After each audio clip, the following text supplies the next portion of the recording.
Hello दोस्तों, आज एक नई वीडियो के साथ नए क्वेश्चंस के साथ आए हैं आपके अपने ही यूट्यूब चैनल स्टडी सॉल्यूशन में। कामना करती हूँ आप सब इस कोरोना काल में सब स्वस्थ होंगे, खुश होंगे। मास्क लगा कर रहिए, सैनिटाइज कीजिए, हाथ धोइए और सोशल डिस्टेंस ज़रूरी है। तो अपना वीडियो स्टार्ट करते हैं क्वेश्चन नंबर 6 से। Chapter number 6 question number 6 T.S.. Grewal 2019 का एडिशन है। क्वेश्चन है, from the following transaction state the nature of account and state which account will be debited and which account will be credited. क्या बोल रहा है question में कि जो ट्रांजेक्शन्स है मेरी, हमें क्या इसके अकाउंट्स इन्वॉल्व हैं इसके अंदर, इसका नेचर क्या है, क्या इफेक्ट करेगा, क्या इंक्रीज है, क्या डिक्रीजिंग है, और डेबिट और क्रेडिट में हमें क्या पता लगेगा। तो वीडियो स्टार्ट करते हैं। क्वेश्चन है, पहली ट्रांजेक्शन है मेरी, Manu started business with cash. देखिए इसमें कौन कौन से अकाउंट इन्वॉल्व हैं, पहले हमें ये देखना है। मनु मतलब हमारा प्रोप्राइटर है, उसने बिजनेस स्टार्ट किया है, तो हमारे उस बिजनेस में क्या आया है, कैश आया है और कैपिटल। तो कैश और कैपिटल, इसमें दो चीज़ इन्वॉल्व है, एक तो कैश इन्वॉल्व है और एक कैपिटल इन्वॉल्व है, राइट। अब कैश का क्या नेचर है, कैश क्या है मेरी, ये असेट है ना। कैश क्या है मेरी, एक असेट है, और कैपिटल मेरी क्या है, इज कैपिटल है ना। अब ये इफेक्ट क्या कर रहा है, देखिए कैश कैपिटल बन के बिजनेस में आ रहा है मतलब इंक्रीज हो रहा है, यानी प्लस हो रहा है ना, इंक्रीज हो रहा है। और कैपिटल भी आ रही है, ये भी इंक्रीज हो रही है, ये भी इंक्रीज हो रही है। कितने रुपये से इंक्रीज हो रही है, 1 लाख से। तो हम लिख देंगे 1 लाख, यहाँ भी लिख देंगे 1 लाख, यानी ठीक है। देखिए इनमें मैंने अब इसमें क्रेडिट में क्यों लिखा मैंने 1 लाख रुपीज़, क्यों, जस्ट बिकॉज कि देखिए कैश मेरा क्या है, एसेट है, और एसेट का जो हमारा रूल क्या होता है, एसेट का रूल क्या होता है, डेबिट द इंक्रीज। तो हम जब इंक्रीज हो रहा है तो डेबिट कर दिया। और कैपिटल का क्या रूल है, क्रेडिट द इंक्रीज, ये इंक्रीज हो रहा है यहाँ पे, और ये भी फिर क्रेडिट हो जाएगा, ठीक है। क्वेश्चन नंबर हमारा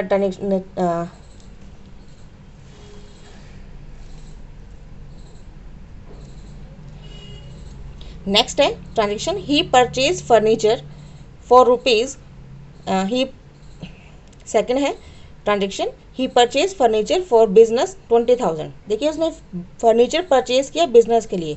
अब फर्नीचर क्या है मेरा, फर्नीचर मेरा एसेट है ना। तो हमारे इसमें इन्वॉल्व क्या क्या चीज़ें हैं, एक तो फर्नीचर, ठीक है, एक एसेट है, यानी हमारी एक फर्नीचर है, फर्नीचर आया है। और बिजनेस से क्या गया है, कैश गया है ना। तो कैश लिया ना 20,000 का। तो अब यहाँ पे कुछ नाम नहीं है, क्रेडिटर का, डेटर कुछ कहीं नाम नहीं है, तो हमने कैश में ख़रीदा है फर्नीचर। फर्नीचर की क्या नेचर है, फर्नीचर हमारा असेट है ना, और कैश भी मेरा क्या है, असेट है।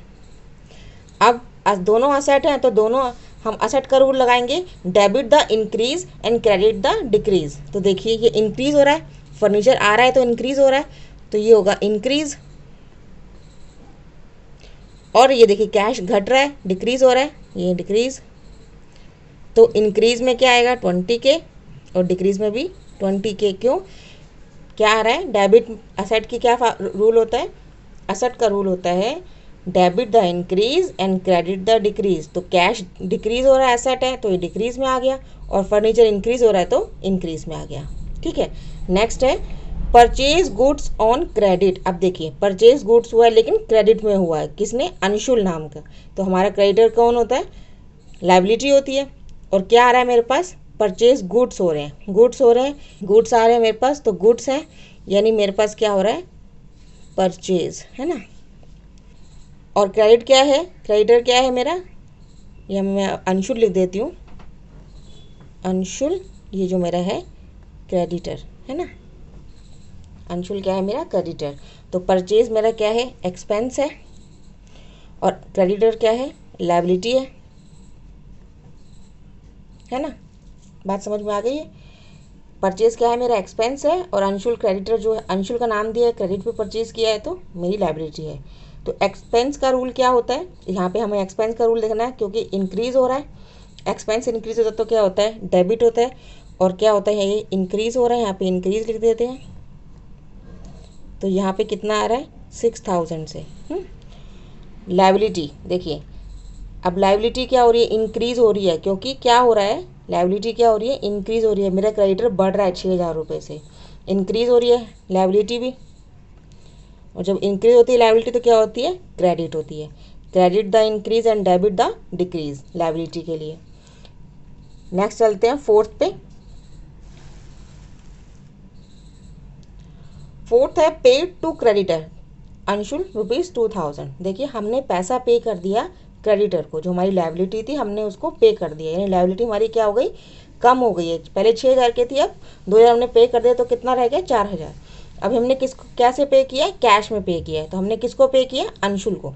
तो कैश गया है, इसमें क्या क्या इन्वॉल्व है, एक तो हमारा अंशुल इन्वॉल्व है और हमारा क्या है, कैश इन्वॉल्व है। क्या अंशुल क्या है, क्रेडिटर है मेरा, ठीक है।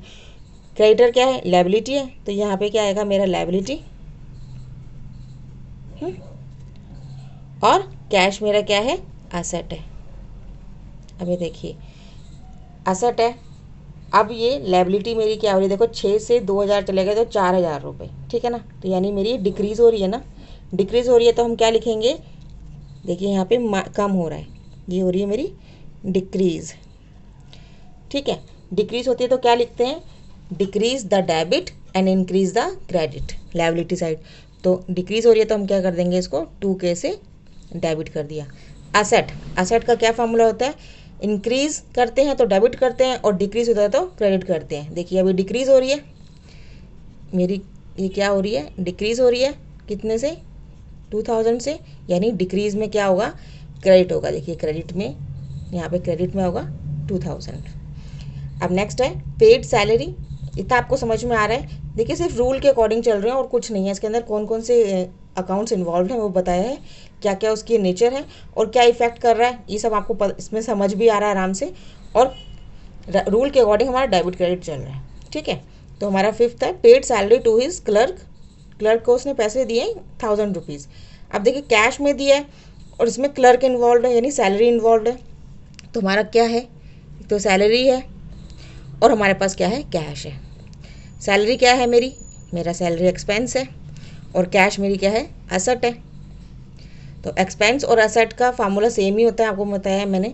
तो इंक्रीज द, क्या करेंगे, डेबिट करेंगे और डिक्रीज द क्रेडिट करेंगे। तो इंक्रीज हो रहा है मेरा एक्सपेंस, इंक्रीज हो रहा है ना, बढ़ रहा है ना, इंक्रीज हो रहा है, सैलरी दे रही हूँ तो मैं, तो यहाँ पे क्या होगा, इंक्रीज, और ये होगा मेरा डिक्रीज। अब देखिए debit the increase, debit the increase यानी 1K और credit the decrease 1K। Credit हो रहा है ना, एसेट, एक्सपेंस भी इंक्रीज हो रहा है, ठीक है। नेक्स्ट चलते हैं पेड रेंट। अब देखिए रेंट क्या है, इसमें दोनों इन्वॉल्व क्या है, एक तो रेंट है ना, और क्या है, कैश है। तो रेंट क्या है मेरा, एक्सपेंस है और कैश मेरा क्या है, एसेट है, ठीक। तो रेंट एक्सपेंस है, सेम ऊपर वाला ही आ गया कि रेंट जा रहा है यानी इंक्रीज हो रहा है, एक्सपेंस इंक्रीज होता है तो डेबिट होता है, इंक्रीज हो रहा है यानी डेबिट हो रहा है, कितने से, 500 रुपये से। और कैश एसेट है, डिक्रीज हो रहा है ना, जा रहा है ना 500 रुपये से, तो debit the increase and credit the decrease, ठीक है। नेक्स्ट चलते हैं question number transaction number 7, received interest. देखिए इंटरेस्ट रिसीव हुआ यानी मेरी इनकम हुई है, क्या आया मेरे पास, इसमें दो इन्वॉल्व क्या हुआ, इंटरेस्ट है, रिसीव इंटरेस्ट है और मेरे पास एक कैश है। तो इसमें दो अकाउंट इन्वॉल्व है मेरे पास, एक तो मेरे पास इंटरेस्ट और मेरे पास क्या है, कैश, ठीक है।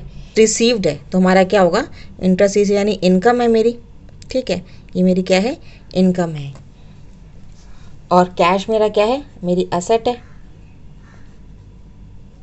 तो अब इनकम बढ़ रही है, ठीक है, इनकम मतलब रेवेन्यू, इनकम मतलब रेवेन्यू। तो यहाँ पे मैं रेवेन्यू लिख देती हूँ इनकम की जगह, तो हम यहाँ पे लिख देते हैं रेवेन्यू,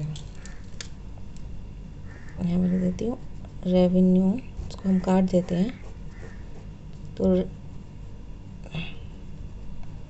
रेवेन्यू, ठीक है, ये मेरा क्या है, रेवेन्यू। तो रेवेन्यू अगर बढ़ रहा है तो देखिए रेवेन्यू बढ़ रहा है तो क्या होगा, रेवेन्यू लिख दिए, रेवेन्यू क्या हो रहा है, बढ़ रहा है और एसेट है हमारा कैश क्या है, देखिए कैश भी मेरा बढ़ रहा है और रेवेन्यू भी बढ़ रहा है। तो आप फॉर्मूला लगाएंगे, हम पहले रेवेन्यू का पढ़ते हैं। तो रेवेन्यू का क्या होता है, debit the decrease and credit the increase. तो ये इंक्रीज हो रहा है, यहाँ पे हम लिख देते हैं इंक्रीज, और यहाँ लिख देते हैं हम ये भी हमारा इंक्रीज। ये भी मेरा क्या हो रहा है, इंक्रीज हो रहा है। तो दोनों इंक्रीज हो रहे हैं, दोनों प्लस में हो रहे हैं। लेकिन रेवेन्यू जब इंक्रीज होता है तो वो क्या होता है, क्रेडिट होता है। वो क्या होता है, क्रेडिट होता है। और जब असेट इंक्रीज होती है तो वो क्या होती है, वो होती है डेबिट। ठीक है, समझ में आ गई बात। तो ये क्या होगा, revenue debit the decrease and credit the increase. तो इंक्रीज हो रहा है तो हमने क्रेडिट साइड लिख दिया, और डिक्रीज हो रहा है तो हमने डेबिट साइड लिख दिया, और इंक्रीज हो रहा है तो हमने यहाँ पे डेबिट साइड लिख दिया। तो ये क्वेश्चन आपका क्वेश्चन नंबर 6 कंप्लीट हुआ यहाँ पे। इसमें सिर्फ हमने देखिए क्या किया है, सिर्फ देखिए नेचर ऑफ अकाउंट, कौन कौन से अकाउंट इन्वॉल्व हैं, फिर उनके क्या क्या नेचर हैं, फिर वो क्या इफेक्ट कर रहा है, इंक्रीज हो रहा है या डिक्रीज हो रहा है, और जब वो रूल के अकॉर्डिंग डेबिट में या क्रेडिट में हम उनको लिख देंगे उसी कॉलम में। क्वेश्चन नंबर 7 बोल रहा है open a T shape account. ठीक है, टी शेप अकाउंट बनाना है किसका, मशीनरी का, and put the following transaction on the proper side. तो देखिए क्या बोल रहा है, मशीनरी परचेज्ड, पहले मशीनरी परचेज्ड की है, यानी मशीनरी का अकाउंट बनाना है, और मशीनरी हमारे लिए क्या है, असेट है। तो मशीनरी परचेज की है। अब असेट जब परचेज होती है तो क्या होता है, बढ़ती है, परचेज हो रही है तो आती है तो इंक्रीज होगी। मशीनरी सोल्ड, सोल्ड हो रही है यानी जा रही है, कम हो रही है, डिक्रीज हो रही है। मशीनरी परचेज, फिर मशीनरी परचेज हो रही है। मशीनरी डिस्कार्ड, मशीन को हटा दिया गया है। और डेप्रिसिएशन ऑन मशीनरी, यानी डेप्रिसिएशन मशीनरी पे लग रहा है। तो इस क्वेश्चन को किस तरह से हम ट्रीट करते हैं, टी शेप अकाउंट किस बनाएंगे, मशीनरी का, ये मैंने फॉर्मेट बना लिया है। मशीनरी का अकाउंट बनाना है मुझे, ठीक है, हमारा क्या है अकाउंट, मशीनरी का अकाउंट है। लेकिन अब मैं इसमें यहाँ पे रूल लिख देती हूँ, मशीनरी क्या है मेरी, असेट है। तो असेट का रूल क्या होता है, देखिए असेट का रूल होता है debit the increase and credit the decrease, है ना, यही होता है फार्मूला कि डेबिट इंक्रीज होगा तो डेबिट कर दो यानी प्लस कर दो, आ गया ये, और क्रेडिट हो रहा है तो डिक्रीज कर दो, माइनस कर दो। ठीक है, तो हम जब इंक्रीज होगा तो हम यहाँ लिखेंगे, और डिक्रीज होगा तो हम यहाँ लिखेंगे। क्या होगा डिक्रीज, मशीनरी जिसका हम अकाउंट बना रहे हैं। हमारा अकाउंट किसका बन रहा है, मैं यहाँ लिख देती हूँ, मशीनरी का अकाउंट हम बना रहे हैं, है ना। तो ये मेरे मशीनरी क्या है, मेरी असेट है। तो स्टार्ट करते हैं। पहला ट्रांजेक्शन बोल रहा है मशीनरी परचेज की है, यानी कैश में परचेज की है 40,000 रुपये की। तो मशीनरी आई है यानी प्लस होगी, तो मशीनरी इंक्रीज हुई है तो हम लिख देंगे मशीनरी। मशीनरी जरूरत नहीं लिखने की, लेकिन क्योंकि मशीनरी का अकाउंट बन रहा है तो मशीनरी परचेज या सेल किया होगा मशीनरी के बारे में। तो मशीनरी परचेज हुई है, किस में हुई है, कैश में, तो यानी कितने की, 40,000 की, है ना, ये लिख दिया। नेक्स्ट है मशीनरी सोल्ड, मशीनरी सोल्ड यानी मशीनरी जान रही है, मशीनरी कम हो रही है तो डिक्रीज हो रही है, क्रेडिट हो रही है, तो हम क्या करेंगे, मशीनरी सोल्ड। मशीनरी क्या हो रही है, सोल्ड हो रही है, कितने से, 10,000 से, राइट। कैश आ रहा है मेरे पास, यहाँ पे कैश लिख देते हैं कि कैश में, ठीक है। नेक्स्ट है मशीनरी परचेज्ड, देखिए फिर मशीनरी परचेज्ड हो रही है, किस में हो रही है, कैश में हो रही है। तो मशीनरी परचेज्ड, है ना, कितने में हो रही है, 8,000 में। नेक्स्ट है मशीनरी डिस्कार्ड, डिस्कार्ड हो रही है, हटा रही है, हम बिजनेस से हटा रहे हैं, तो यानी हट रही है तो यानी क्रेडिट हो रही है, डिक्रीज हो रही है, तो मशीनरी को हम कर देंगे यहाँ पे डिस्कार्ड। डिस्कार्डेड हो रही है मशीन, कितने की, 14,000 की, राइट। नेक्स्ट है डेप्रिसिएशन और मशीनरी, देखिए मशीनरी डेप्रिसिएशन लग रहा है मशीनरी के ऊपर, तो मशीनरी की वैल्यू डेप्रिसिएशन कम कर रहा है, कितने से कम कर रहा है, 1,000 रुपीज़ से, तो यहाँ लिख देंगे हम डेप्रिसिएशन कितने पे, कितना आ रहा है, 1,000, ठीक है। ये देखिए अब इन जो ज़्यादा बड़ा होगा हम यहाँ पे लिख लेते हैं, और जो बैलेंस बचेगा वो हम यहाँ लिखेंगे। देखिए हमारी मशीनरी कितने की परचेज हुई है, 48,000 की, मशीनरी परचेज हुई है कितने की, 48,000 की। और सोल्ड क्या हुआ है, देखिए कितने का हुआ है, 14 + 10 24 और 25, यानी वैल्यू कितने की कम हो रही है, 25,000 की कम हो रही है और 48,000 का हमारा इंक्रीज़ है। ठीक है, यहाँ पे हो गया 48,000, तो यहाँ पे लिख देंगे हम 48,000। दोनों में से बड़ा कौन सा है? इस साइड वाला ही बड़ा है, इंक्रीज साइड वाला। तो बैलेंस कहाँ बचेगा? इस साइड, क्योंकि हमें दोनों को बैलेंस करना है, तो इस साइड हमारा बैलेंस बचेगा। और बैलेंस लिख देंगे यहाँ पे हम, बैलेंस कितना बच रहा है? 23,000। ठीक है, बैलेंस कितना बच रहा है हमारा? 23,000। क्वेश्चन समझ में आया? देखिए, पहले हमें देखना है कि किसका अकाउंट बनाना है। वो अकाउंट जो है मशीनरी, जैसे मशीनरी का अकाउंट बनाना है, वो असेट है। फिर उसका रूल देख लिए, रूल क्या है और उसके अकॉर्डिंग हम चलना है। क्वेश्चन नंबर 8 की तरफ चलते हैं।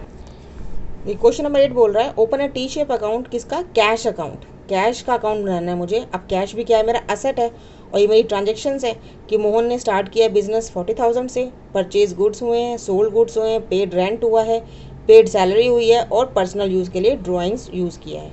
तो अब हमें किसका बनाना है? सिर्फ कैश का। तो हमें सिर्फ इसमें कैश देखना है कि भाई कैश की एंट्री हमें कहाँ पे करनी है, कैश इंक्रीज़ हो रहा है या डिक्रीज़ हो रहा है, ये चीज़ लेके चलना है। तो पहले में क्या आ रहा है? कैश आ रहा है, यानी इंक्रीज़ हो रहा है। गुड्स परचेज हो रहे हैं कैश में, तो परचेज गुड्स हो रहे हैं और कैश जा रहा है, तो कैश डिक्रीज़ हो रहा है। गुड्स सोल्ड हो रहे हैं, यानी पैसा आ रहा है, तो कैश इंक्रीज़ हो रहा है। इस तरह से हमें इनको लेके चलना है। तो हम क्वेश्चन नंबर 8 स्टार्ट करते हैं। ये क्वेश्चन नंबर 8 है। रूल मैंने लिख दिया, debit the decrease and credit the, question number 8 है। रूल मैंने लिख दिया, debit the increase and credit the decrease. हमने कैश का अकाउंट बनाना है। इंक्रीज साइड इस साइड होगा और डिक्रीज साइड इस साइड होगा। अब ये ध्यान रखिएगा कि हमें सिर्फ कैश को देखना है, ठीक है ना, वो क्या बढ़ रहा है या घट रहा है, बस हमें कैश के लिए बताना है कि कैश का अकाउंट बन रहा है। तो हमारा पहला ट्रांजेक्शन है, Mohan started business with cash, यानी कैश मेरे पास आ रहा है, बिजनेस में पैसा आ रहा है, यानी इंक्रीज हो रहा है। किसके रूप में इंक्रीज हो रहा है? कैपिटल के रूप में। तो हम यहाँ पे क्या लिख देंगे? कैपिटल, है ना। अभी मत ध्यान रखना कैपिटल बढ़ रही है, कैपिटल नहीं बढ़ रही है, कैश बढ़ रहा है, इसलिए कैपिटल हो हम यहाँ लिख रहे हैं। किसके रूप में बढ़ रहा है? कैपिटल। इस तो हम कैश के अकाउंट में कैश नहीं लिखते, ये ध्यान रखना। जिसका अकाउंट बन रहा है उसका अकाउंट नहीं लिखते, क्योंकि उसी का ही बारे में लिख रहे हैं। ठीक है, तो यहाँ लिखेंगे हम कैपिटल। कितने की कैपिटल बढ़ रही है? 40,000 की। ठीक है,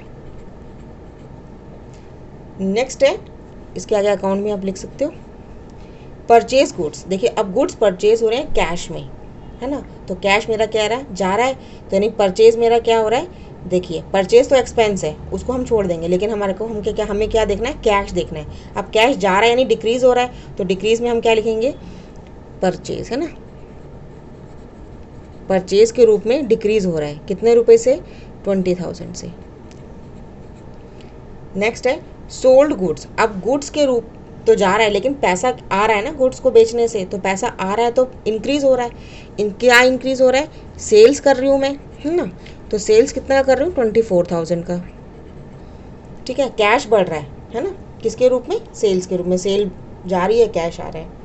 अब पेड रेंट, पेड रेंट यानी मैं रेंट पे कर रही हूँ, यानी मेरा कैश जा रहा है। किसके रूप में जा रहा है? रेंट के रूप में, रेंट अकाउंट। कितने रुपए? 400 रुपीज़। फाइन। नेक्स्ट है पेड सैलरी। अभी पैसा ही जा रहा है, किसके रूप में? सैलरी के रूप में। सैलरीज अकाउंट या सैलरी अकाउंट, 600 रुपीज़, है ना। तो डिक्रीज हो रहा है, तो 600 रुपीज़ चला गया। Drew from personal use. हमने पर्सनल यूज़, ऑनर ने पर्सनल यूज़ के लिए पैसा निकाल लिया, कैश निकाल लिया, कैश चला गया, डिक्रीज हो गया। तो क्या आएगा? पर्सनल यूज़ आ गया, तो हम क्या लिखेंगे? ड्राइंग्स। Very good. कितना है? 1000। ठीक है, अब जो भी साइड बड़ी है उसका अमाउंट हम लिख देंगे यहाँ पे। ये वाला बड़ा है, यहाँ लिख देंगे। ये बन गया मेरा 64,000। ठीक है, ये मेरा क्या बना? 64,000। इसका टोटल कर लेते हैं, तो ये बन गया 22,000। 22,000 में 64 गए तो कितने बचेंगे मेरे पास? 42,000। तो हमारा बैलेंस क्या बनेगा? 42,000 हमारा बैलेंस, है ना। सिंपल था बिल्कुल। क्वेश्चन नंबर 9 की तरफ चलते हैं। Question number 9, open a T shape account of creditor. देखिए, क्रेडिटर क्या है मेरा? राकेश, और ये क्या है मेरा? Liability. And right the following transaction on the proper side. हमें इसको प्रॉपर साइड में, goods purchase from Rakesh on credit, goods purchase हुआ है राकेश से क्रेडिट पे, ठीक है ना, इसमें कैश नहीं गया, हमारा उधार माल आया है और हमने गुड्स रिटर्न भी किए हैं राकेश को, माल वापस गया भी है और हमने पैसा भी पे किया है राकेश को, और राकेश को फिर हमने और भी माल खरीदा है। तो इस क्वेश्चन को किस तरह से करना है, लेट्स स्टार्ट। देखिए क्वेश्चन नंबर 9 है और 9 में मेरे को क्या बनाना है, क्रेडिटर का अकाउंट बनाना है। तो क्रेडिटर है मेरा क्या, राकेश, तो क्रेडिटर लिख देती हूँ मैं इधर, है ना, क्रेडिटर है और क्या है उसका नाम, राकेश, राइट। अब राकेश क्रेडिटर मेरा क्या है, लायबिलिटी है, क्या है, लायबिलिटी है, ठीक है।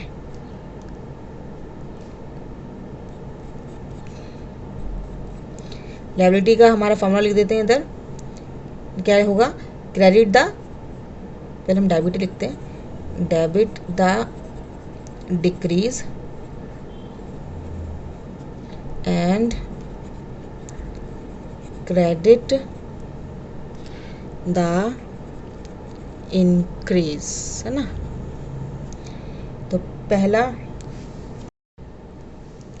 तो क्या क्वेश्चन में बोल रहा है, goods purchase from Rakesh on credit. देखिए हमने जैसे पिछले में बताया था कि कैश के ऊपर ही हमें ध्यान देना है क्योंकि उसका अकाउंट बन रहा था। अब हमें राकेश के ऊपर ध्यान देना है कि राकेश का जो हमारा जो क्रेडिटर है वो बढ़ रहा है या घट रहा है। तो देखिए हमने, हमारे पास पहला है goods purchase from Rakesh on credit, तो हमने गुड्स परचेज किए हैं किसमें, क्रेडिट में, यानी मेरा क्रेडिटर बढ़ रहा है, मेरी लायबिलिटी बढ़ रही है। तो बढ़ रही है तो लायबिलिटी कहाँ जाएगी, डिक्रीज में। देखिए आ रहा है ना, मेरे को पैसा देना बन रहा है उसका, तो हम यहाँ पे क्या लिखेंगे, परचेज हुआ है मेरा, क्या है ना, मैंने परचेज किया है, परचेज गुड्स, है ना, गुड्स परचेज किए, कितने के परचेज किए मैंने, क्रेडिट में 50,000 के, ठीक है, मैंने कितने के गुड्स परचेज किए, 50,000 के। अब बोल रहा है गुड्स रिटर्न टू राकेश। देखिए अब गुड्स रिटर्न हुए हैं मेरे पास, यानी गुड्स रिटर्न हुए यानी मेरी लायबिलिटी कम हो गई, मैंने उसको वापस कर दिया माल। तो कितने का माल वापस किया मैंने उसको, 5,000 का। तो अगर मेरी लायबिलिटी कम होगी तो हम क्या करेंगे, डिक्रीज, क्या होगा, डेबिट। तो हम क्या करेंगे, यहाँ पे डिक्रीज कर देंगे, यहाँ ले देंगे हम परचेज रिटर्न, है ना, सिंपल, कितने से, 5,000 से, ठीक है। नेक्स्ट है पेड टू राकेश, मैंने राकेश को पैसा दे दिया। देखिए राकेश को पैसा देने का मतलब क्या है कि मेरी लायबिलिटी और कम हो गई है, मैंने उसको जितना 45,000 रुपये देना था ना, 50,000 का सामान खरीदा, 5,000 रुपये का रिटर्न कर दिया, नहीं 45,000 को बैलेंस रहना है। अब मुझे बैलेंस को कितना देना है, 45,000, लेकिन अब मैंने उसको दिया कितना है, अभी 20,000 मैंने दे दिया, यानी मेरी लायबिलिटी 20,000 से और कम हो गई। तो डेबिट द डिक्रीज, तो हम क्या लिखेंगे यहाँ पे, कैश, मैंने कैश उसको पे कर दिया, कितना पे किया, 20,000, ठीक है। डेबिट द डिक्रीज यानी मैंने उसको पे कर दिया यहाँ से, तो उसका डेबिट हो गया, डिक्रीज हो गया ना, मेरा क्रेडिट कम हो गया, कितने से कम हो गया, 20,000 से। अब मेरे पास पहले 45 देना था, 20 और दे दिया, तो कितना रह गया, 25,000। अब नेक्स्ट चलते हैं, हमने परचेज गुड्स और ले लिया, कितने का, 10,000 का गुड्स हमने और ले लिया, यानी उधार माल और ले लिया हमने, तो हमारी फिर लायबिलिटी बढ़ गई, कितने से बढ़ गई, 10,000 से, ठीक है। अब इस क्वेश्चन को पूरा करेंगे तो ये बड़ा साइड ये हो गया, तो 60,000 का हमारा ये आ गया है नीचे, टोटलिंग करेंगे 60,000, और बैलेंस कहाँ आएगा, यहाँ पे बैलेंस हम यहाँ लिखते हैं, बैलेंस कितना है मेरा, कितना, 25 यहाँ पे, तो 25 माइनस करेंगे तो कितना आ जाएगा, 35,000, ठीक है। तो मेरा 35,000 क्या आ गया, राकेश का बैलेंस निकल आया, ठीक है।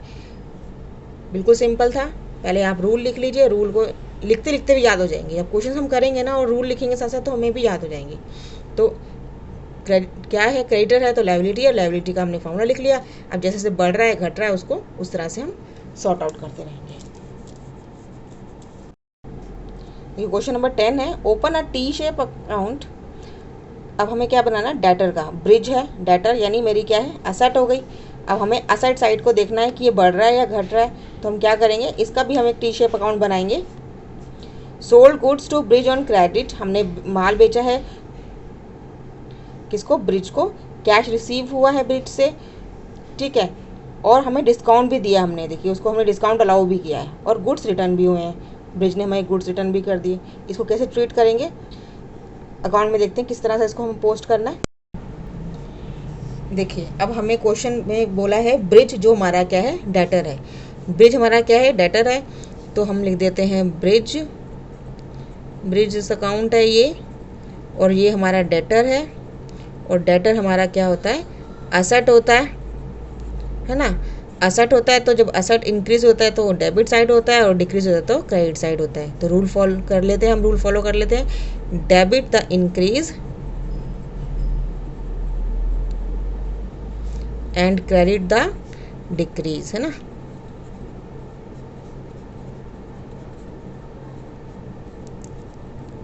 ठीक है, मैंने प्लस माइनस लगा दिया दोनों तरफ, अमाउंट यहाँ लिख देती हूँ। अब पहला ट्रांजेक्शन बोल रहा है goods sold to Brij on credit. देखिए हमने माल बेचा है, किसको बेचा है, ब्रिज को। देखिए माल बेच दिया, ब्रिज क्या पास चला गया, ब्रिज हमें पैसा देगा, है ना, इन फ्यूचर पैसा देगा, अभी तो दिया नहीं है। तो इंक्रीज क्या हो रहा है, देखिए मैंने सेल किया है, मैंने सेल किया है, ब्रिज को सेल किया है, तो हमारा क्या हो रहा है, एसेट बढ़ रही है, हमारी बढ़ रही है, तो हम यहाँ पे क्या लिखेंगे, सेल्स, है ना, सेल्स बढ़ रही है।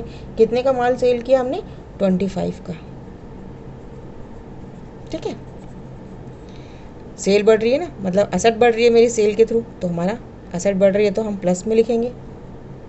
कैश रिसीव्ड फ्रॉम ब्रिज, देखिए मेरे पास पैसा आना था 25,000 का, मैंने उसको सेल किया, अब वहाँ से उसने मुझे पैसा दे दिया, किसने दे दिया, ब्रिज ने। कितना दिया है, 10,000 उसने दे दिया, और 500 हमने उसको डिस्काउंट पे दे दिया। तो हम पहले 10,000 की एंट्री करेंगे, उसके बाद हम 500 की एंट्री करेंगे। तो पहले करेंगे हम, ब्रिज ने मुझे पैसा दे दिया, यानी ब्रिज जो मेरे को 25,000 देना था उसने मेरे को 10,000 रुपये और दे दिया, यानी मेरे पास इंक्रीज़ क्या हो रहा है, मेरा इंक्रीज़ क्या हो रहा है, कैश इंक्रीज़ हो रहा है, लेकिन मेरा डिक्रीज़ क्या हो रहा है, ब्रिज, क्योंकि मेरी एसेट डिक्रीज़ हो रही है ना, उसने मेरा पैसा दे रहा है, यानी जो डिक्रीज़, ये जो मेरा ब्रिज था, जो डेटर था, एसेट था, वो मेरा डिक्रीज़ हो रहा है। तो किस में डिक्रीज़ हो रहा है, यहाँ पे ले देंगे हम कैश 10,000 रुपये से। ठीक है, एक बार और समझिए इस बात को, ब्रिज ने पैसा देना था 25,000 रुपये, ठीक है, ब्रिज मेरा क्या है, एसेट है, 25,000 मुझे देना था, उसने मेरे को 10,000 रुपये दे दिया, यानी वो कम हो गया, ब्रिज कम हो गया, ब्रिज कम होगा तो क्रेडिट द डिक्रीज, इसलिए हमने डिक्रीज में डाल दिया, राइट, सिंपल। अब क्वेश्चन बोल रहा है डिस्काउंट अलाउड टू हिम, हमने 500 रुपये को डिस्काउंट दे दिया। डिस्काउंट अलाउ का होता है एक्सपेंस, है ना, डिस्काउंट अलाउ क्या होता है, एक्सपेंस होता है। अब ये देखिए ब्रिज को हमने डिस्काउंट दिया है, यानी 500 रुपये से और कम हो गई हमारी जो एसेट थी, वो 500 रुपये से और कम हो गई, तो हम यहाँ पे करेंगे डिस्काउंट अलाउ, 500 रुपये से डिस्काउंट और कम हो गया, मतलब हमारे पास जो कैश 500 रुपये और आना था वो भी हमने उसको डिस्काउंट दे दिया। ठीक है, 500 रुपये हम डिस्काउंट दे दिए, तो अब 10,500 रुपये उसकी तरफ से हमारे पास आ गए, हम ये मान के चलते हैं 25,000 में से इतना अमाउंट हमारा आ गया है। फिर हमने बोला है गुड्स रिटर्न बाय ब्रिज, अब गुड्स उसने, हमने जो बेचे थे उसने 5,000 रुपये के गुड्स वापस कर दिए, तो गुड्स रिटर्न हुए हैं तो सेल रिटर्न हो गई, तो हम यहाँ कर देंगे सेल रिटर्न, है ना, मेरी और डिक्रीज़ हो गई ना एसेट, कितने से, 5,000 से, तो ये हो गया मेरा 25, तो ये बड़े साइड है तो यहाँ लिख देते हैं 25, यहाँ भी 25, और बैलेंस हम यहाँ लिख लेंगे, बैलेंस मेरा कितना बचा, देखिए 15,500 में से 25,000 जाएंगे तो 9,500। ठीक है, तो हमारा ये बैलेंस यहाँ पे बचा। उम्मीद करती हूँ कि आपको क्वेश्चन समझ में आए होंगे, बहुत इजी थे, एक बार आप दोबारा से अपने प्रैक्टिस कॉपी पे करेंगे तो ज़रूर से ज़रूर समझ में आएगा, और समझने में कुछ भी इशू आता है तो आप मुझे कमेंट बॉक्स में लिखिए, मैं आपकी इशू ज़रूर दूर करूँगी। आज के लिए 10 क्वेश्चन तक करेंगे, नेक्स्ट वीडियो में हम 11 कंटिन्यू करेंगे। नेक्स्ट वीडियो के लिए आप देखते रहिए आपका अपना ही YouTube channel study solution. Thanks for watching, have a nice day.